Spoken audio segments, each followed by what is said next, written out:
ពីណាគេខ្លះអត់ស្គាល់ដើមខ្ទឹមដែរមកនេះហើយដើមខ្ទឹមសតែឥឡូវហ្នឹងគឺអត់ដល់ប្រមូលផលមើលទេតែយើងអាចយកបដោខ្ទឹមហ្នឹងយកមកអាចហូបបានខ្ញុំមកឆាជាមួយនឹងបន្លែអីផ្សេងហ្នឹងបានដែរដើម្បីឲ្យវាមានក្លិនឈ្ងុយហើយឆាមួយសាច់ក៏បានដែរសាច់គោសាច់ជ្រូកសាច់ជ្រូកមើលឆ្នាំសាច់ជ្រូកប្រឡាយមើលឆ្នាំបោះចិនហ្នឹងវាឆ្ងាញ់ដែរយកបដោខ្ទឹមហ្នឹងយកទៅដាក់ឆាជាមួយហើយស្លឹកវាក៏អាចហូបបានដែរស្លឹកវាកាលនៅខ្ចីហូបបានតែដល់ចាស់ហើយគឺហូបអត់ឆ្ងាញ់ហូបបានដែរក៏តែវាអត់ឆ្ងាញ់វាឡើងថាវាឡើងដូចបន្លែចាស់អញ្ចឹងណាប្រែស្ពីបន្លែចាស់យ៉ាងដូចគ្នាអញ្ចឹងហើយវាមានពីរប្រភេទខ្ទឹមខ្ទឹមសហ្នឹងហើយមកប្រភេទទៀតគឺហើយមកប្រភេទទៀតគឺស្លឹកវាឡើងចាស់ហើយអត់ញ៉ាំហូបអត់បានទេហើយបើប្រភេទខ្ញុំពងតែ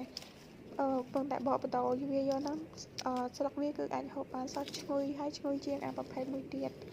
ប្រភេទមួយទៀតគឺអត់សូវឈ្ងុយដូចប្រភេទហ្នឹងនេះក៏ប៉ុន្តែខ្ញុំអត់ដឹងទោះតែម៉ែក្មេកហើយប៉ាក្មេកក៏ប្រាប់ថាប្រភេទហ្នឹងគឺស្លឹកវាកុំបកចោលស្លឹកវាអាចហូបបានស្លឹកហ្នឹងហើយឈ្ងុយជាងប្រភេទខ្ទឹមមួយទៀតខ្ញុំអត់ដឹងខ្ញុំដាក់បកចោលបដ ாய் ហើយតែគាត់មិនផ្ទុយឆានដែរគាត់គ្រាន់តែចេះលើកហើយចំណាំទៅគឺប្រភេទដើមខ្ទឹមហ្នឹងស្រួលមើលទេមួយប្រភេទមួយផ្សេងនេះគឺស្រួលមើលទេអត់ដូចគ្នាទេហើយបើខែតិចថប់មកផ្ោះខ្ទឹមអីមើលខ្ទឹមខ្ទឹមប្រភេទហ្នឹងកុំប្រមូលទុកអីកុំប្រមូលផ្វាល់វាគឺទុកឲ្យវាដោះចឹងរហូតឲ្យវាបានហូបវាប្រចាំថ្ងៃរហូតហើយបើប្រភេទមើមខ្ទឹមមួយទៀតហ្នឹងអាហ្នឹងគឺទុកទៅចាស់ទៅស្លឹកវាឡើងក្រៀមអស់អាហ្នឹងគឺយើងអាចប្រមូលផ្វាល់វាអាចប្រមូលយកមើមបានហើយនិយាយរួមប៉ាក្មេងម៉ាក់ក្មេងខ្ញុំគឺគាត់ហ៊ានសួរដែរបើតែធ្វើខុសអីចឹងទៅគាត់គ្រាន់តែប្រាប់ទៅប៉ុណ្ណឹងទៅគឺអីគឺ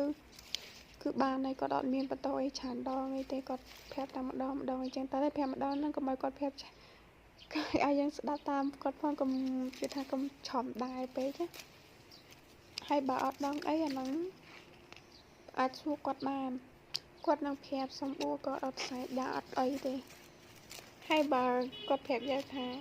គាត់ប្រាប់យើងច្រើនដងហើយយើងអត់ចាំអាហ្នឹងក៏គាត់ខឹងមកបាយដែរមែនហើយដោយសារទាំងយើងទាំងគេតែយើងប្រាប់ច្រើនដងហើយអត់ចាំអត់ស្ដាប់តែយើងទាំងគេគឺដឹងតែ